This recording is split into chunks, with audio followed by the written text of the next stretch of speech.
Ang mabuting balita ng Panginoon ayon kay San Marcos. Papuri sa iyo, Panginoon.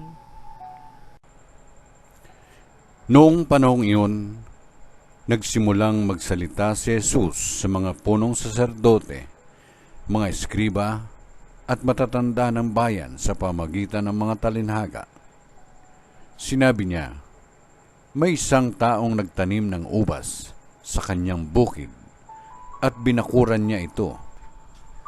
Humukay siya ng pisaan ng ubas at nagtayo ng isang mataas na bantayan. Pagkatapos, iniwan niya ang ubasan sa mga kasama at siya'y nagtungo sa ibang lupain. Nang dumating ang panahon ng pitasan, pinapunta niya ang isa niyang utusan upang kunin sa mga kasama ang kanyang kaparte.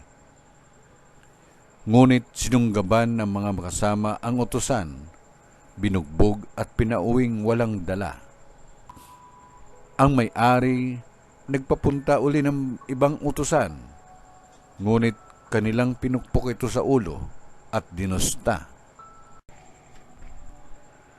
Nag-utos na naman siya sa isa pa, ngunit pinatay nila ang utusang iyon. Gayon din ang ginawa nila sa marami pang iba, may binugbog at may pinatay. Iisa na lang ang natitira na maaaring papuntahin sa kanila, ang kanyang minamahal na anak. Ito ang kahuli-hulihang pinapunta niya. Igagalang nila ang aking anak, wika niya sa sarili. Ngunit ang mga kasamay nag-usap-usap, ito ang takapagmana. Halikayo, patayin natin at nang mapasa atin ang kanyang mamanahin. Kanilang sinunggaban siya, pinatay at itinapon sa labas ng ubasan. Ano ngayon ang gagawin ng may-ari ng ubasan? Paroroon siya at papatayin ang mga kasama iyon at ang ubas ay ibibigay sa iba. Hindi pa ba ninyo nababasa ang nasasaad sa kasulatan? Ang batong itinakwil ng mga tagapagtayo ng bahay ang siyang nagiging batong panulukan. Ginawa ito ng Panginoon at ito'y kahanga-hanga.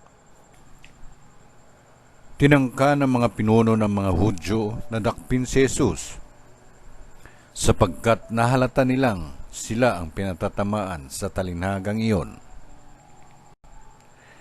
Ngunit takot naman sila sa mga tao, kaya't hindi nila siya inano at sila'y umalis. Ang mabuting balita ng Panginoon. Pinupuri ka namin, Panginoong Jesucristo.